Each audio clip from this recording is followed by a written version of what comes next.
Welcome to the Caddies United Happy Hour podcast. I'm your host, D-Lo. Sitting with me today, I got two guests, longtime caddies. We've got B. Everson, the original B, and then we've got a returning guest in Skillet, who we heard from last time, which was very entertaining. But say hello to the crowd, boys. B, you there? I'm here, man. We say D-Lo. All right, Still? Skillet, we got you. What's up, boys? Good to see you. All right, we're returning back for the happy hour, which, let's all raise a toast. Cheers to everyone. Cheers. On number 3 already, so getting a little loose in the tongue.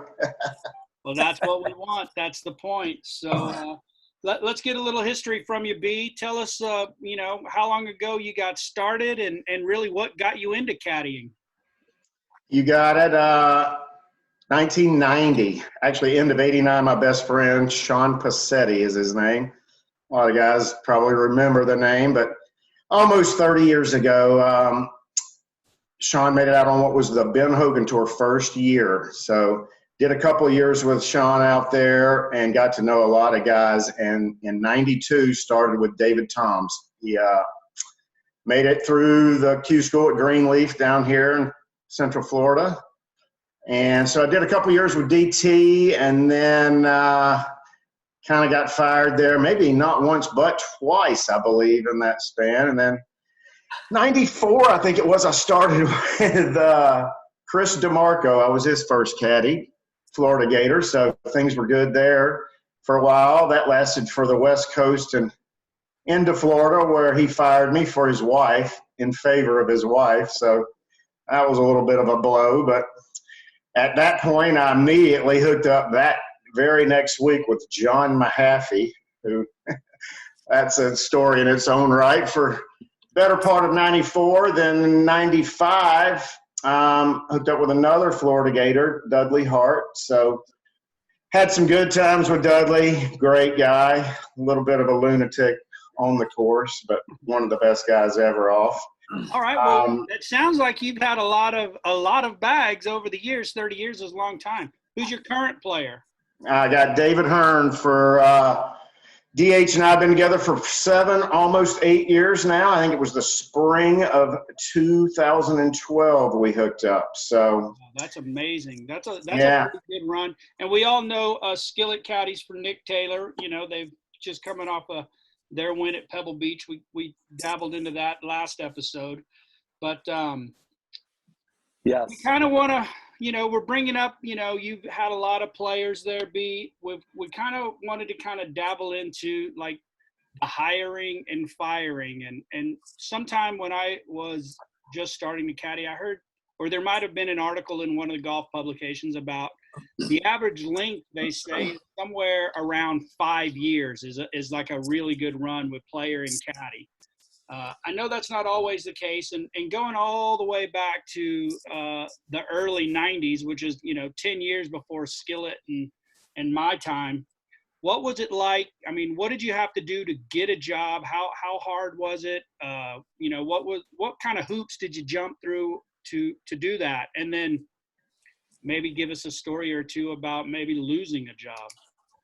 Well, I've lost a few, but back in the day, D-Lo, it was a little bit easier. If most everybody that committed to caddying had a full-time job, but those players didn't play every week. So, when they went home for a week, you stayed out if you could. I mean, everybody knew everybody kind of, and so you stayed out and you worked with other guys. And so I got a list here of about 50 guys that I ran across about 6 or 8 that I made about 6 or 8 years ago on a flight. And I'd say of the 50 guys, 40 of them are probably 1 to 2 weekers.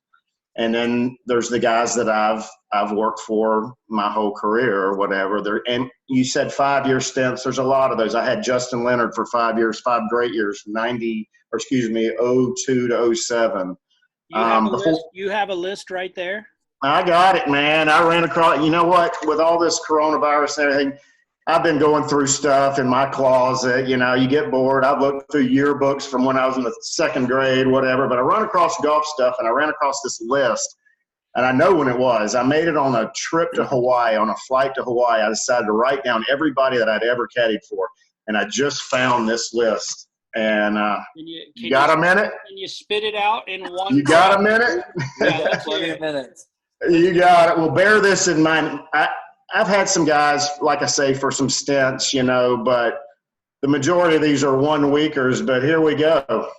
Starting in 1990, Sean Passetti, Richie Parker, David Jackson, Benny Bates, Kevin Leach, Russell Beersdorf, Peter Persons, Bart Bryant, Jerry Foltz, David Toms, Greg Lesher, Jimmy Johnson, Pete Jordan, Andrew McGee, Robert Wren, Doug Martin, Jimmy Thorpe, What about Back Off Black? Oh, Ronnie Step Back or Back Off Black? Yeah, he's in there. Jim Thorpe, John Mahaffey, D.A. Rybring, Phil Blackmore, Dillard Pruitt, Chris DeMarco, Dudley Hart, Brent Guyberger, Marco Dawson, Michael Bradley. It's a long list. Johnny Ray Houston, Jimmy McGovern, Jerry Haas, Jay Haas, Justin Leonard, Bob Tway and Scott Verplank, Jeff Quinney, Brian Bateman, one of your boys, G-Dub, Gary Woodland, Cameron Tringale, Kent Jones, Kyle Reifers, Sean McKeel, Chris Kirk, Davis Love, Drew Love, Matt Every, and like I say, David Hearn for the last 7 going on 8 years. So, yeah, I've been down the road a little bit. That's awesome. That's amazing. What did it take? Like you said, it was a little bit easier to get jobs back in the 90s. What do you mean it was easier?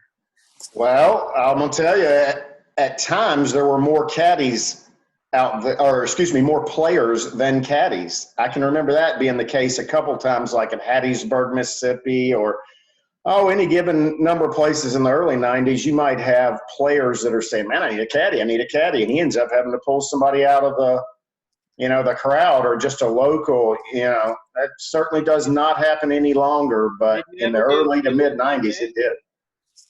Did you ever go 2 in one day? Big man. No chance of that. No, it was 1 and to the bar pretty much every day. Okay. That's awesome. Oh, that's a pretty amazing list, though. That's cool that you can that you kind of thought it out. Do you think that's everybody, or you think you're missing some? Oh, there's probably a handful in there. Like I say, I was on a flight to Hawaii, and I just started going. I started from the get-go, and I was like, they just kept coming. They kept coming. But like I say, most of those are 1 weekers, maybe 2 or 3 weeks along the way, and that was pretty typical in the early mid-90s. Really all the way till maybe 2000. When Tiger came around, actually he came around a little earlier than that, mid-90s. Dillard's name in there. Yeah. He's one of the main lead rules officials now, correct? Yeah, I had Dillard for 1 week, and it was in the Phoenix Open. And back in the day, Phoenix still is a lot of guys' favorite tournament to go to. But, you just wanted to be working that week of Phoenix because the after hours were – Oh, yeah. It was a good place. It was a good place for caddies. How about when, back in the early days of when I first started caddying, I stayed out every week. So remember the side jobs? We always used to have side jobs. You had your main guy, and then there was always a side job, with those side tournaments like Memphis, places people didn't want to go. There was always – you always had work. It seemed like in the early days, even my early days. Yeah, there was – obviously the pickings were a little easier back in the day. You'll never find that now. You wouldn't find that in the last, 15 to 20 years probably. Like I say, ever since Tiger bounced out, it was things have changed. It became tougher. So Skillet, you started in the early 2002, you told us. What did it take for you after this Stephen Gangliff? How hard was it, or what did you do? Was it caddies getting you a job, or did you go through other players, or how did that work for you? Early on, I knew, I went to college, I got my degree, and I knew I was never going to work anywhere but in the sports world. And, when Gangluff called me that Monday of the Honda in 2002, I was kind of just doing caddying. I was, just started at the Bears Club. I've been in golf, working cart jobs and making a bunch of cash. And I was basically a golf bum. And he called me, and we went down to the Honda, had a great week, decided this is what I'm going to do. And, from there, once he missed his card by just a smidgen in 2002, and we went back to the finals. We made it to the finals, and he double bogeyed his 104th hole or 105th hole in Q school, and we missed it by a shot. So it was either I go down to the Nike tour with him or I try to stay on tour. So I stayed on tour, and man, I just somehow picked up jobs here and there. And, I worked for a couple guys, Brad Larden. I worked for a couple, journeyman guys just to stay out there. And a caddy had told me one day that Gene Sowers was open, and they had given my name, and Gene said, hey, let's go to work. And Gino and I went on a nice little run there for 2.5, 3 years, almost 4 years, to be honest. And, if it wasn't for fishing, Gino, we would have played amazing, but he wanted to fish. But yeah, it's a lot about guys helping you out, especially nowadays. If you don't have caddies helping you out, trying to find a job, you basically have, I'm not saying zero chance, but caddies really, really help you find jobs. No question. So, no question. Back when you started, B, was it also caddies? Were they kind of always the X factor in getting a job? Like, they might know if you're in the parking lot, they're like, hey, that dude over there, so-and-so needs a caddy. Absolutely. Push you. Absolutely. Well, you got to remember, when I first started in the early 90s, there was no cell phones, which, by the way, the cell phone has been amazing for caddies. Now, maybe you don't have to work so hard anymore since, but back in the day, there was no communication really. So you had to network through your friends, or you had to be on the spot. And that was the way it worked. Well, now let's go to the other end, because we've all had that talk, and they're like, hey, we're moving in a different direction, or we've gotten that text message now that's easier for these guys. But what was the first time, Skillet, you got let? Was it Gino? Did Gino Sowers dump you first? No, Gino retired, and he basically retired from the time he was about 43 until he was 50, and then went back on the senior tour. But the first time I ever got fired was with Brian Bateman. It was on my we were into our 5th year, and we had already won, and we'd had some success, but we'd also been really good at Q school when he'd missed his card, and we'd always got his card back. But one week at Hartford, he had hit this drive on 18. You all been to Hartford. He was on the right side of 18 on the bunker, that right bunker, and had no shot. And we were right on the cut line. And I'm thinking, we are missing this guy. There's no way we're making 4. And sure enough, went ahead and made 5.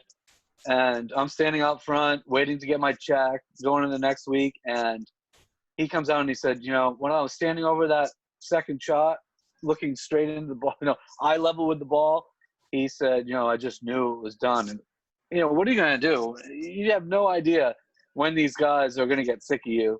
For me, that was the first time. And, I was like, okay, there's nothing else you can do. It's almost, I'm not going to say liberating.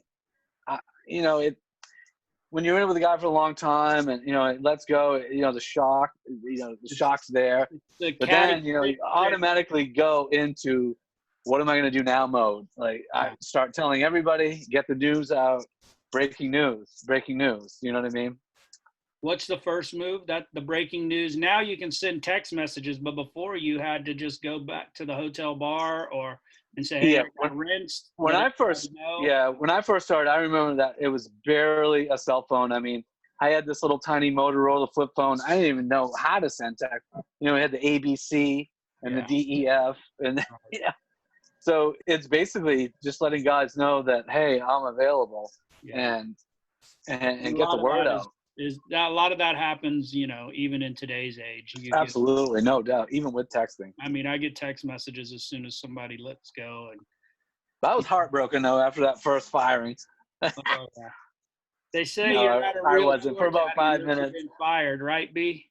Absolutely. You know what? I was just sitting here looking at this list that I was running through a little bit ago, and I've been fired by some pretty good guys. I mean, actually, when I look at this list, the first thing that pops out to me is how much money all these guys have made after they got rid of me. Oh, fuck. After they got rid of me. I mean, I'm telling you, I was David Tom's first caddy. I probably made about, he probably made about 300,000 or 400,000 in 92 and 93 total. Kept his card one year. So what's he made? About 40 mil. Chris DeMarco, first caddy, fires me for his wife 10 weeks in. I think we made 4 or 5 cuts. He had the yips though, man. He couldn't pull it back from 18 inches. You'd rather have him from about 5, 6, 7, 8 feet. He'd make all those, but you got him from 18 inches at that time and forget about it. So he fired me, and been fired by quite a few. Then Gary Woodland, he hadn't made any money, has he, the last few years? I was his first caddy too. I was a lot of these guys first. Gary Woodland, DeMarco, Tringale, what's he made? 15 grand. I was his first 0 for 5 on the West Coast. That'll get you your walking papers pretty quick. I remember that. Yeah. Yeah. The West Coast. How about guys can't tap in? I've had a couple guys that couldn't tap in. I'm telling you, Chris DeMarco would take it back, and this is probably why he went to the claw or whatever. I know it's why he went to the claw, but he would take it back. There was no daylight. It was boom. I mean, how are you going to put a stroke on it like that or whatever? But I love Chris, Gator boy, but he got over that pretty quick. That West Coast awesome. for young caddies, rookie caddies, either coming off of the Nike tour, or it's now called Corn Ferry. We'll give them that. The Corn Ferry tour. That West Coast is when the veteran caddies are kind of like, you know what, let's see what happens after that. The West Coast has got to be the toughest 5 or 6 or how many ever events there are to caddy. No doubt.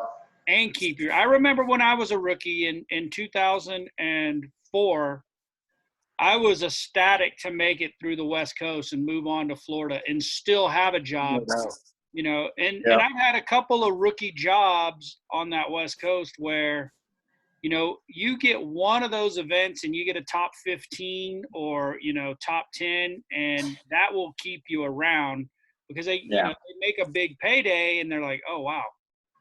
How about a bad weather West Coast? And that's, they give you 5 weeks. And it's a bad weather West Coast. Oh, wow. And how many events? Count up the courses. No kidding. I mean, you've got zero chance. I mean, when the El Nino years are in. Yeah. Wow. And the West Coast is awesome. I cannot wait to go out there every year, but I know I'm not making any money. None of the guys I've ever had have made him. I had Michael Bradley when he was a stud for 5 years in the late 90s. He couldn't make a dime on the West Coast. Justin Leonard, he just pretty much said to hell with the West Coast. He never went out there. I mean, he can't. Hey, a guy that makes his living off of 8 to 10 footers, just knocking those in and keeping the rounds going. Nobody's making 8 to 10 footers at Pebble. Nobody's making them in LA. Nobody's making them at San Diego. I guess they are, but they're the West Coast guys. So that West Coast will run some guys out of town for sure. That Nick Taylor's a West Coast guy. It's the first one I've ever had. First one I've ever had. That's a huge accomplishment. It really is. When you're working for these Florida guys out in the West Coast, these guys look at these greens and they have 4-inch heel prints every 5 minutes. I feel like I can read a putt sometimes, Skillet on that, on Bermuda or even some bent. But you get out there at Pebble, San Diego, LA, and I can't read it from a foot. I mean, I would miss the entire hole from a foot. And I've been out to these courses. I've been to every one of them for 30 years, hundreds of rounds. I know. You told me that this year at Pebble. Remember, we roomed together when Nick Taylor won. You kept saying that. You're like, I cannot read a putt from 3 foot. I'm like, what are you talking about? What are you talking about? The only putt I can read is ones only because I remember it from years past. If you're sitting there looking at it, I just pull in it, bounces all around. I mean, couldn't wait to get to Doral in the old days. Can't wait to get to Florida off that West Coast every year. Every year. Well, That except gives me. Tucson. You remember Tucson? Tucson was great. Oh yeah, you got Tucson and Phoenix. You got Tucson, Phoenix, and the Hawaii tournaments, and Bob Hope, where you got good greens. But those three that I mentioned, I mean, forget about it. Especially when your job's on the line.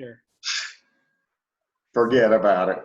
One year I went 0 for 5 with Woody Austin on the West Coast, and that's when Justin Leonard said, I'd like to give you a try for 1 week there in coming up in Doral. I'm like, shit, Woody's playing Doral too, but hell, he's 0 for 5. Certainly I can, if I let this job go, I can find something else that's 0 for, so went with it for Justin. All right, that gets me thinking. So I was going to move on to a different little topic, but, caddies get fired. What about players? I know players get fired all the time. I mean, there's a few caddies that are notorious for firing players. What about, you say that, so did you fire Woody Austin, B? You know what? I don't think any caddies ever fired. You quit maybe, but firing's that works the other way. But When you quit, you don't get fired. Yeah, but I told Woody, I said, I got a chance to go work for Justin Leonard, and he's pretty much prime.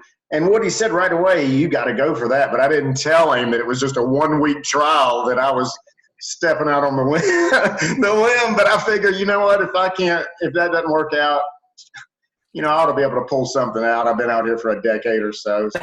Anyway, it worked out. That's awesome. Every time I see these caddies that let go of their players for someone else, I mean, it is a huge risk. And I see it work out for so many guys. And I never dared to do it. And I got into this one situation, I was working with Ches Reevy. He was on a medical, and, he was playing here and there. And, I've got a family to feed. So, I kind of hooked up with David Toms, and he was playing great actually with me. We should have won at Reno, didn't win, and went to the PGA, and we were in the parking lot, and he says, I asked him, I said, what's the deal? And he said, I want you to caddy for me. So I said, okay, so I've got to let Ches go. And I looked at David and I said, am I going to let Ches go? And he says, yes, you're my caddy. And I did. It was the first time I've ever done that. I've gone down with a ship on a bunch of guys, and I decided this time I'm gonna do this. And it was I told you to go for it, didn't I? You did, and I asked a bunch of guys. I asked Bones. I asked you. I asked a ton of vets. What should I do on this deal?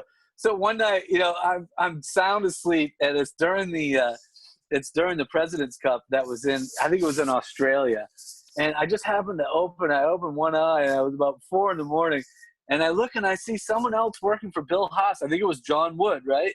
John Wood worked for that Bill Haas at the President's Cup. And I said, oh no, because Nizer was working for him. Tom's longtime caddy.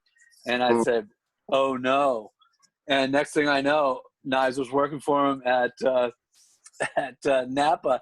And I'm thinking to myself, oh my God, what did I just do? I gave up Ches Reevy for David Toms and ended up working one tournament for him after that. It did, obviously, it worked out 0 for me. So I'm super gun shy when it comes to doing that. I see guys, it works out for a lot of guys. It does. It's amazing to me. Me too. I've probably maybe missed out on a bag or two that might have been beneficial, but loyalty, and other players see that too. And, they see you're loyal, but, I've had some loyal, even back in 94, I'm barely coming out. And John Mahaffey, I'm with John Mahaffey, and, nobody's favorite guy. Nobody's favorite guy. But, he was what he was. It was a job or whatever. But even then, I was hesitant to jump ship for a better bag, and probably let a few get by back there in the early days. Yeah, I learned early too. I had quit Rod Pampling on the Nike tour, and apparently he said that I told him that he wasn't good enough or whatever, but I don't remember. I don't remember that part, but he probably did. He did. He went on to compete and win 3 4 times, and no telling how many millions of dollars. And I'm like, oh, so I've been pretty loyal. It's like you said, I've gone down all the way to where they don't have status. Yeah, loyal to a fault. You know what? I've hardly ever quit anyone, but I will tell you one guy that I did quit in '91, and I was still on the Ben Hogan tour, but was ready. If I said to myself, I'm going to do this, I'm going to come out on the regular tour, do this. So anyway, after my buddy Sean Passetti quit playing any good at all, I worked for Jerry Foltz, everybody knows Jerry Foltz. I worked for Jerry for about 6 weeks. I'm going to tell you, it had nothing to do with me maybe, but it was the best 6 weeks of his playing career. I think he finished 3rd at one of those Hogan events, 2nd at another one, medalist for the U.S. Open, went there with him to Hazeltine, had a great 6 weeks, but I quit him. I dropped him like a sack of potatoes right there because I said, if I'm doing this, man, I'm going out on tour. Yeah. You're one of the luckiest. I mean, I've said it for 20. You're one of the luckiest guys there is out on this tour. What are you talking about, man? You are the luckiest guy. Let's just give some examples of how lucky you are. I don't have them. I hope you do. Man, if you want to be late early, you don't want to be on my side. Vice versa the other way. I'm not as lucky as Skillet makes me out. I'm not the host. We got two lucky charms, so that's huge. You gotta have some luck. You gotta get the bounce, or you gotta get that one phone call when you don't have a job. You gotta catch that one flight, to be there on time or whatever. Yeah. But so you guys definitely have good vibes, and I know you room a lot. So let's move over, and just to keep with theme, what makes a good roommate? What makes a bad roommate? And how about, how do you go about dumping a roommate? You know what I'm saying? Well, B and I have roomed together a ton. We've had some houses, and we get along great. We cook. We take turns in these houses that we've had. We have great meals. You should be in these houses that we're at. And this is a classic story. I mean, we both snore. Everybody knows. Everybody snores. But this particular week, you're throwing me under the bus when you won. Pebble Beach this last year, where Nick Taylor happened to win.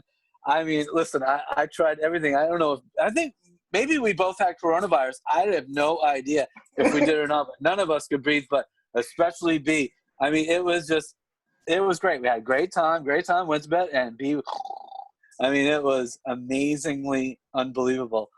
And Skillet says that all my roommates tell me that I snore for the first, few minutes right after we get going, and then I usually shut it down, and it's pretty good.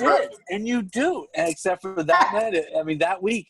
And so I slept a grand total of 5 minutes. So like I was saying last week, like I was saying, the last episode we did, as far as going out and stuff like that, but as far as the no sleep goes, I mean, that was a great. I had no sleep whatsoever, but I mean, that a great roommate is can you handle each other's idiosyncrasies? If you're gonna room with them full time, I mean, you can't have these. You've got to be able to handle everything. Really, you got to be able to take the good with the bad. Absolutely. Okay, so houses are bigger, more room to walk around, stuff like that, but when you're in a hotel room, 2 queen size beds, 1 TV, 1 shower, you really need to have a group. You want to make sure that whoever you're spending all that time with, because first it's your player and then it's your roommate, right? So you're spending a lot of time with mostly 2 different people during the week, during the whole tour. I get what you're saying. How many different roommates do you guys keep? Like, because I know you're not always on the same schedule. How many of you are there that and have you had to, kind of, you don't have to name names, but if you had Go ahead, Skillet. Hey, well, first of all, I've got a great story about a roommate. We were at Royal Birkdale for the British Open, and Coop and I were staying in this bed and breakfast, and the rooms I swear to God, it was 10 by 10. It was the smallest room I've ever been in my life. And, we went out the tea times are so late. I mean, hell, we got 3 o'clock tea times. So we're going out. And we did. And I wake up, all I can hear is, and I can feel this hot air blowing on me. And I wake up, it's about 3 o'clock in the morning, and we had both turned over. We had both turned over towards each other. And these beds were 6 inches apart. And I opened my left eye, and Coop's mouth was literally 3 inches from my face, snoring all over me. I was like, oh my God. And he had those rooms. If you've ever been to the British Open, obviously, if any caddies will listen, the tiniest rooms in the world. But yeah, I forgot what the question was, but that was one story that popped into my head. Well, you definitely have to get along if you're going to end up opening eyeballs and be 3 inches apart. You know what I'm saying? If I was exaggerating, it might have been 4 inches instead of 3. Yeah. It was we were touching. That's awesome. That's for a whole nother. That's for a whole. Yeah, that's next week. I got a little something to say. Genre of podcasts there. Yeah, exactly. Well, my first 10 years, probably 10 years on tour, I roomed with a guy who is, for a whole nother episode of this whole deal, David Rawls was his name. We all are fairly familiar with D. Rawls, but great guest. We'll put D. Rawls on. D. Rawls needs to come on. He undoubtedly has to make an appearance, but D. Rawls is one of a kind on this earth, other than the fact that he does have an identical twin brother, which is amazing that there could be another one of these guys. But David and I roomed together my first 10 years, probably all but about, I don't know, a handful of events. Now, back in the day, we used to do 3-to-a room in the 90s, and everybody that was caddied out there is familiar with that. And it might be a Motel 6, and whoever had the high round is on the floor. The other 2 guys get the beds, that kind of thing. But D. Rawls was my man for about the first decade, and nobody like him. D. Rawls would wake up 4:35 in the morning, clean the room. Yeah, it's just absolutely spick and span. So nobody like D. Rawls, but yeah, there's been a lot of roommates over the years. Skillet and I have roomed 100 events probably, but this day and age, the houses are the way to go. I know we're doing remember when D. Rawls, and it's hard to remember the Motel 6s and the Quality Inns and the, and some of the Priceline kind of changed that, didn't it? Yeah, definitely. I think the computer age made it a lot more. It helped the caddies out. Now we're 2 to a room. Now with the houses, or 1 to a room. Hell, yeah, exactly. I always remember a time where when Priceline was first coming out, we were staying at the same hotel as players for the first time in history, and they were paying, $200 a night. We were paying $47. Remember those? Yeah, they wouldn't go get on Priceline. Yeah, like, what are you doing here? I was like, what are you doing here? I got a Priceline. How much you paying? Yeah, that's exactly right. How much you paying? Oh, that's cool. So, I mean, having a good roommate just makes life on the road a lot better. You agree? No doubt. Yeah. No doubt. I've had 100 of them over the years, guaranteed. At least 100 guys. 50. One story be the worst experience you had with a roommate. No names. Oh, B-Dub, Barry Williams. I'm gonna throw you under the no names. I can't go the full story, but B-Dub was, let's just say, we had a good sized room there a few years ago in Dallas, and he was doing all he could to keep quiet, but let's just say, a quiet roommate is a great roommate, a guy that wakes up in the morning and is out of there, without you even knowing he's there. So B-Dub this particular time was not that guy, and it pretty much lasted from midnight till daylight. So tough night. I'm going to have to hold off on giving the details on this one, but let's just say that there's some tough nights with some certain roommates. Skillet, what do you got? Worst experience? You know, because I really love Gogo. I mean, he's such a good dude, and you know, it was very back in my early days at the El Castel in Monterey, California. He was the snoringest snorer of all time.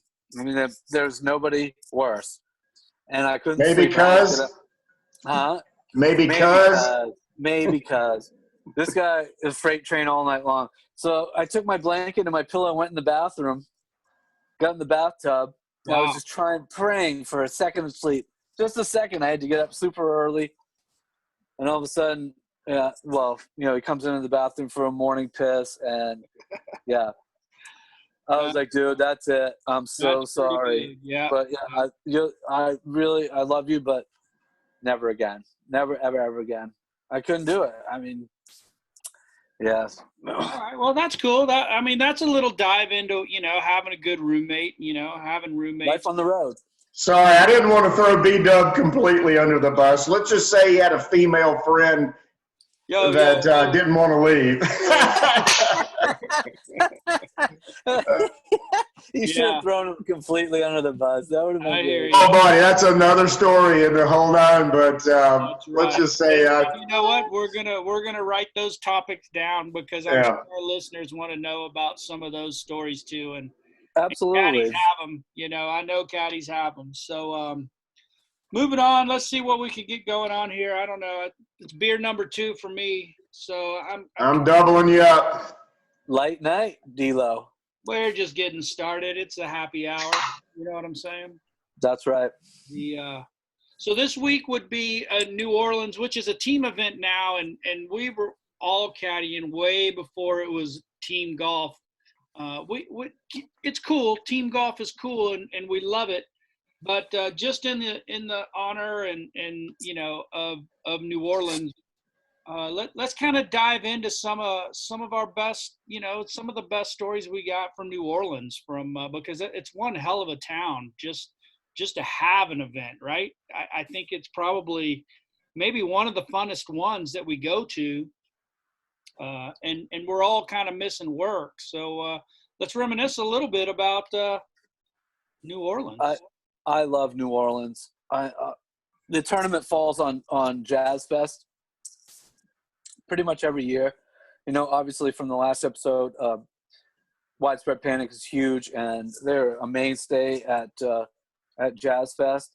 So the music scene, along with the food, with New Orleans, I'm a huge New Orleans food lover, and it's a great week. Since we moved out to where we are now at TPC, Louisiana, I've kind of split time between staying downtown and staying out towards the golf course. But since we moved to the team event, it's actually become a great event. I mean, playing with a teammate and alternate shots. I mean, it really, that's another thing besides roommates. I mean, you get these pros that cannot play with each other, and you don't know it until you get into that tournament. You're like, wow, oh my God, we got no chance. I mean, it's tougher than you think, and it's kind of the hardest thing to do is even caddy those events because then you're dealing with the other guy, and you're like, well, do I need to say something to that guy too if his guy's not going to step up and say something? But it's like prom night. A lot harder the first few times that I ever expected. It's like going to the prom with these pros. Like half of them are scared to ask another pro to play, and this guy might have this guy. Oh my God! Why don't you just go over there and ask him? You want to play? Yeah. I mean, it's become like prom night. Some guys, all right. I know Charles Hollow. It's like the guy played amazing at New Orleans for his whole entire career, and since it became a team event, I don't think he's played there since because, I'm sure 10, 12 guys are asking him to play, and he doesn't want to say no. And it's become more like a prom. Yeah. But I love it. I think it's great.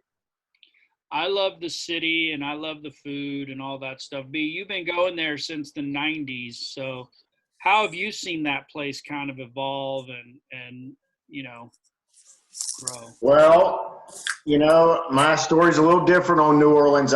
It's a love-hate relationship with New Orleans. The first time I went in 1990, which is still on that Hogan tour, my buddy Sean Passetti and I were down on Bourbon Street, and we got mugged pretty much. Yeah, we had some guys around us.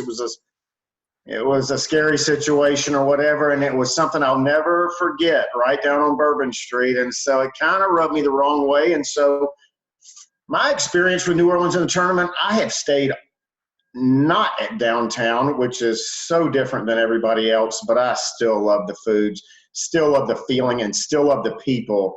The same character that I was just alluding to a little while ago that I threw under the bus, B-Dub, Barry Williams, and he and I go, and we've roomed there probably the last 6 or 8 years, and we eat he's got a couple of restaurants that we venture to that he's turned me on to, and if we do nothing else in New Orleans, we eat good every night. Right. Every night. So I love it. It's some of the best. It's some of the best food. And then just the Cajun and the Southern Louisiana people themselves are just – they're so friendly, and they bend over backwards to cook for you. Yeah. And then the city itself, it's like you said, Jazz Fest. You can catch shows. You can, get all the unbelievable decadent foods that they have there. One of my favorite places is it's a butcher shop, and they specialize in pork. They make a Big Mac, they call it. It's a pork hamburger patty, and it's unbelievable. I like every part of the pig. Every part. It's unbelievable. So then, remember when Neil Lancaster used to put the pig on the thing at Greensboro? Completely different subject, but you're talking pigs. Remember when he used to do that? Remember when he had that cat? He had a wildcat, Luther? Yeah. You remember when he came to the Greensboro one night with a scar on his cheek? Yeah. Said, my wildcat got me. He was under the couch, and he went down to look for Luther. An actual wildcat. Who? And it was under his couch. Neil Lancaster. Neil Lancaster, one of the character. Yeah. He went under the couch, and he said, "Hey, Luther!" And Luther nailed him and came to the Greensboro with a big ass scar right here. I was like, holy shit, what happened? He goes, dude, Luther got me. I was like, oh my God. Yeah. It was a wildcat that he was living in his house, basically. He was definitely one of the most charismatic. He was the wildest character. And a couple of those names on your list too, B. I mean, Jimmy McGovern. Jim McGovern, greatest guy that's ever walked the fairways of the tour, and that's just not my opinion. That's a lot of guys' opinion. I worked for Jimmy Mack too. I love Jim. Super cool. And Jimmy Mack, a little quick story of Jimmy Mack. I worked for him from 01 and 02, and it was 9/11, and it was right during that time throughout that, before and after. And Jimmy Mack took me to 7 New York Yankee games, and the Yankees were 7-0 in those games, but it was all throughout that time right there. We went to a playoff game right in there when Jeter did something crazy. Anyway, it was fantastic. But Jimmy Mack was if Jimmy Mack could have putted, he'd have made $50 million and he'd still be out here. Jimmy Mack couldn't shake it in from 5 feet. No. And nothing was ever your fault. That was the greatest thing about working for Jimmy. I mean, you could have given him the worst read in history. You could have told him a cup outside right, and it broke a cup right. And he would have been, oh, bro, man, I hit that bad. And it was never your fault. Never your fault. And let me tell you another guy, Dudley Hart. People remember Dudley Hart. He is always known for being absolutely lunatic on the golf course, and he was at time, but he never, ever blamed the caddy. And you know what? A funny story about Dudley. We were playing in Milwaukee with him, and we're on the first hole, and he hits this drive, and he throws his drive and snaps it in two, and it breaks right in two. And you know, in Milwaukee, I'm coming on to 18, you have to hit that drive over the it's a 250 carry into the wind. Yeah. And so the first thing I said to Woody, his caddy, I was like, how are you going to get over that creek? I said, you're going to have to lay up. And so we finally got to 18. We got to the 18th hole, and we're standing there, and Woody's looking at me. He's like, oh, my God, no way. And he pulls out this 3-wood. And I was like, this is going to be the greatest story of all time. I mean, this is going to be tin cup into the creek, because he will. He'll tin cup it. And he hits this 3-wood. I've never seen an explosive 3-wood in my life. It was shot out of a can. It cleared by literally. It couldn't have been more than a foot. More than a foot, and he flips the glove to Woody, and he says, "Fuck you, Skill." He was unbelievable. He was unbelievable. Right at me, he was, "Fuck you, Skill." He knew exactly what I was thinking too, because the whole time I was whispering to Woody, I was like, "You're gonna hit it all over the stream." Yeah, I'm telling you, that had to be awesome because Corey Pavin, I think he won that once or twice there, and he couldn't hit it out of his shadow. I bet he cleared 18 by an inch every time. Corey Pavin at LA, remember at Riviera? I remember he hit straight into the ditch on 18. He couldn't cover that. He couldn't cover He couldn't hit it overhead high. How the hell did he win all the time he won? How did he win LA? How did he win Riviera? Incredible. Get it over that ditch. It's amazing that these players. Anyway, D-Lo, sorry, we got off topic. It's all good. It's all good. That's what it's all about. We're having a happy hour. Happy hour. Well, but remember when they used to play Lock and Terra in San Antonio? It seemed like the fattest player. Do I ever? Sure. Me too. Walking golf course. Lumpy won, heavy set guy. David Ogren won, heavy set guy. All these heavy guys were winning the hard hill climbs. I don't get it. And it's like you say, the short hitters. Not everybody knows Brown Deer Park because we haven't played there in quite a long time. But love that place. I started caddying. I think we might have gone there for 2 or 3 seasons before they dumped it. So I was out there and got to experience Milwaukee. LA is unbelievable. Like I don't remember going up there to LA with Corey Pavin, but I've been paired with Corey Pavin on a shit ton of times where it's like you said, he doesn't hit it more than head high. You're wondering until you guys brought that up. I'm like, you're right. He would have had. How did he win there? Just to get it up over the hill. You got to climb to the fairway. Incredible. And I looked over and he was kind of cockeyed on the hill on 18. Dude, I look at Pavin. He couldn't get over. It was into the wind. Anyway, it's usually downwind off the ocean, but it had to have been in the morning. But he didn't clear that hill. How about some of the golf gambling stories? Let's 1 or 2 stories that you have about your personal playing golf and gambling. Some of the old Lee Trevino styles. Because you obviously you were a golf bum, Skillet, and B, I know you know how to play the game. What do you do? Like maybe back in the old days, what was it like gambling with some of the other caddies or whatever? And then maybe one of the tour stories, one of the Tuesday or Wednesday stories. Skill? For me, it's like, I have some game. I mean, I'm almost 50 now, and I don't do what I should be doing. I should be stretching, but I take on whatever game comes my way. I'm in, unless it's outrageous. You know what I mean? But I do too. I try to act cocky, but I'm about a 5 handicapper at best.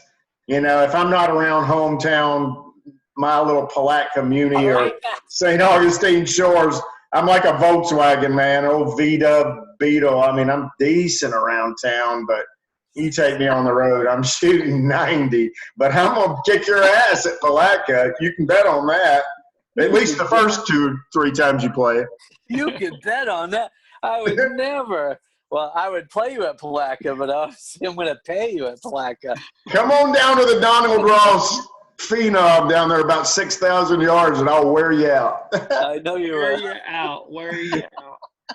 That's a funny story. I want to hear a story. I know you have one of some players, maybe getting after it on a Tuesday practice round, but we're all watching this Michael Jordan thing on ESPN last night. Really good.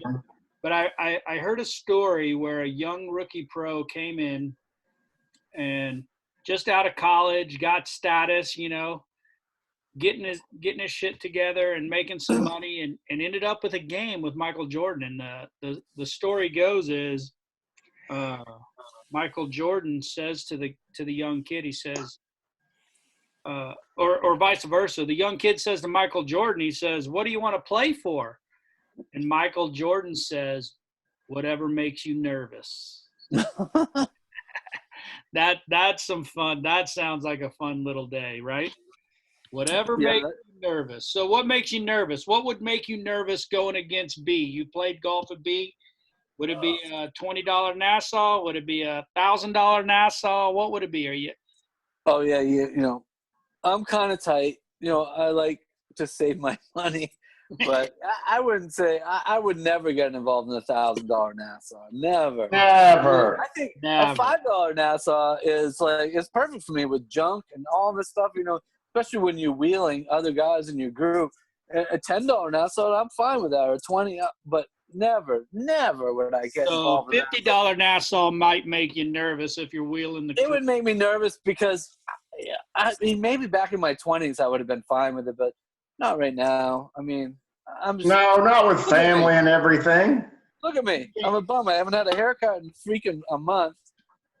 My beard's gray. I mean, I'm tight, and yeah, exactly. We're gonna get close to the end, so I'm gonna crack one more with you. We'll tell a couple more stories, and we'll see where we go. So Hey, I got one. I got one or two here before we finish up on the gambling thing.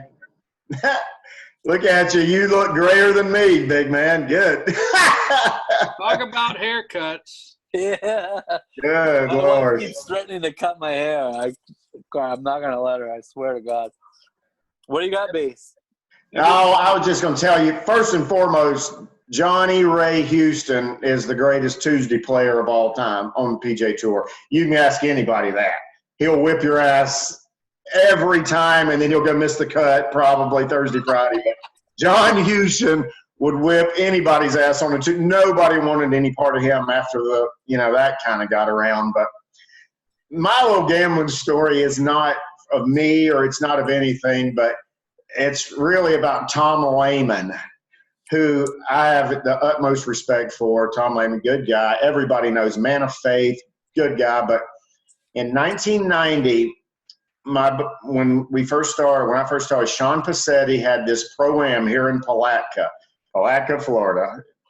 A bunch of guys have been here, most haven't. But he had, I think, 18, maybe it was just 18 pros.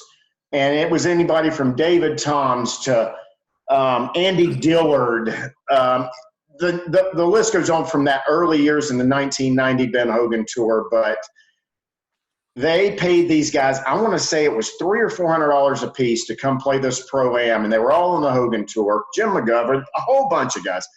And they came, of course, $300 or $400 cash was like, I'm coming. Tell me when to be there. I'll play. I'll do an outing. But so they did their deal, and there was $300 or $400 for each guy. But they also said that each pro was going to throw in $50 for low round of the day. And so there was 18 guys. There was 900 in the pot, but there wasn't.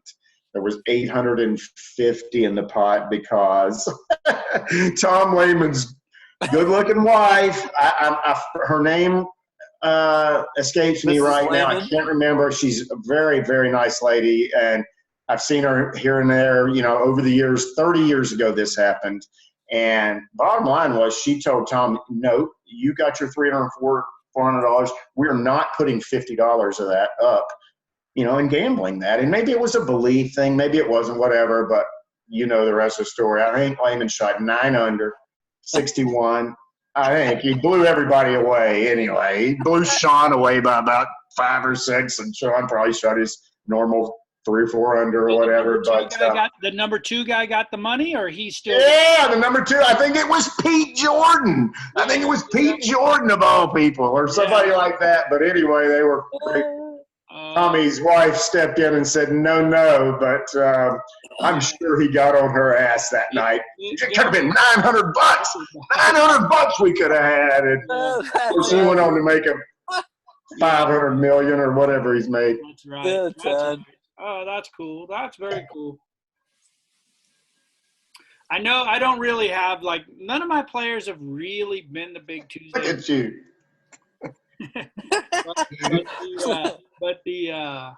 I know there was a running game where these guys would play on Tuesday, and the caddy got like one reprieve shot, like could save the putt.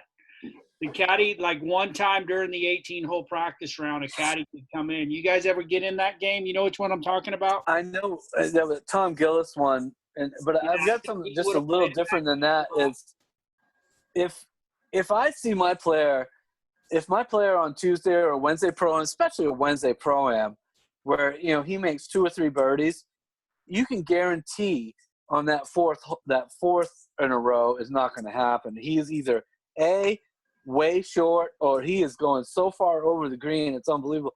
I don't understand. These guys, they say, I can shoot this every day. You ask a million caddies, how many guys shoot 64 in a pro-am and have done worth a shit in a tournament? It is 0. That's the zero. It's the Delta ticket office. As soon as Nick Taylor or anybody that I've ever worked for, and Brant drove, this guy was, I could shoot this every day. And I says, I don't give a shit, Brant. I said, you were going over this green because he didn't do any book during the pro-ams. I would send him so far over the green. Yeah. It just would never. Are you kidding me? Joe LaCava. Hey, let me tell you, Joe LaCava wouldn't let that shit happen. He would not let. He wouldn't let you get on a string of 2 or 3 in a row. I don't think. Before he gave you a bad number, he said that is not happening. 2 in a row is max. It's max. It's like winning a par 3, right?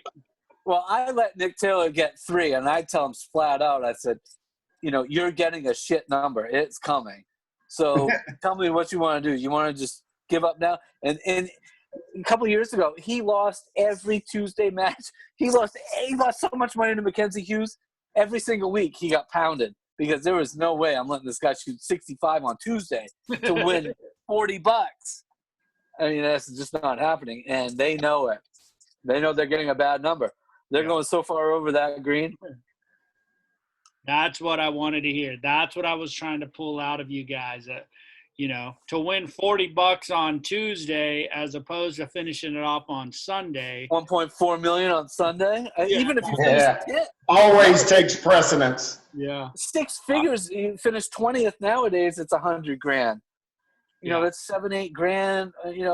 Whatever. I mean, there's these Tuesday, Wednesday. No, especially the pro ends. These guys want to, whatever. It's not happening on my watch. So we've had a really good happy hour session. I really like having you guys and chatting this kind of serious topic. We really, I didn't know where this podcast was going to go, but the hiring and firing and the gambling and all that stuff. As we wind it down here, let's just because we're all at home, we're all struggling. We want to get back to work. We need to,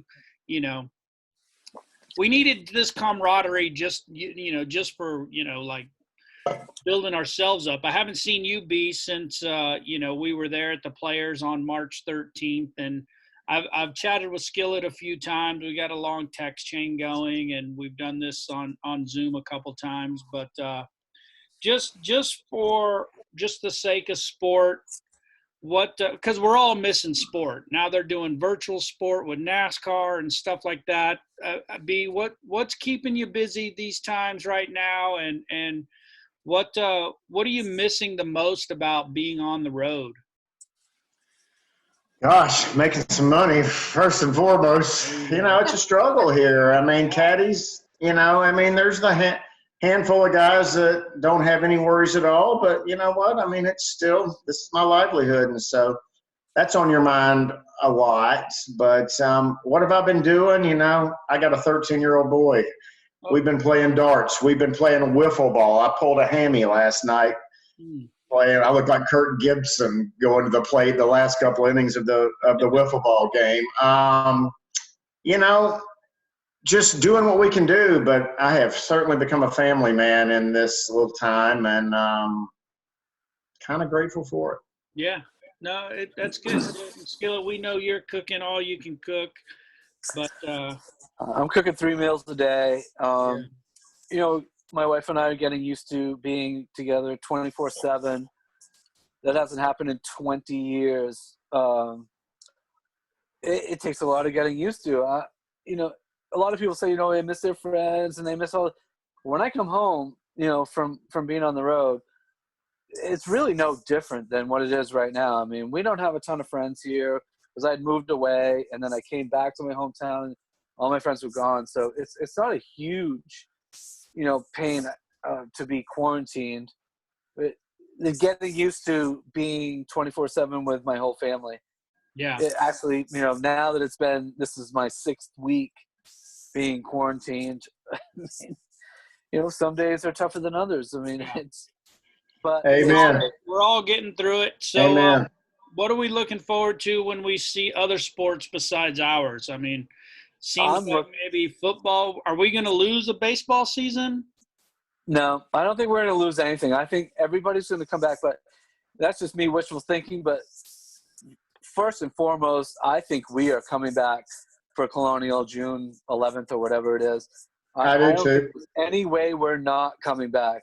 I think President Trump, for whatever he is, wants us back, and he wants golf back, and I think we're going back. I think we're coming back. We're gonna be the first. You like golf being the first to back into sports.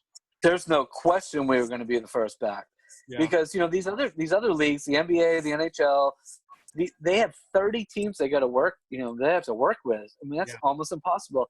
We have 144 guys, 144 caddies, 144 players, and TV guys. So we've got to somehow come together and make it happen, and it's going to happen. Yeah. Whether it's in June, I'm optimistic because I don't want to be out of work more than 3 months. Right. I mean, God, we all need to get back to work. Yeah, we just I get it. Well, I'm really stoked that we got to do this. Anything you want to say, B, in closing? Man, I appreciate you having me on. Not really, man. I'm just ready to get back to work, man. Ready to see the boys again. Yeah. Get back in the camaraderie and do what you know, I've been used to doing for close to 30 years now. I mean, generally we have a 6 or 8 week break in November, December. We got another one here that's lasting maybe longer than that. Just ready to get back to work, man. I hear you. Well, I really appreciate you taking the time, and definitely you'll be one of the first guests we have when we start putting this out live from the road at tournament site.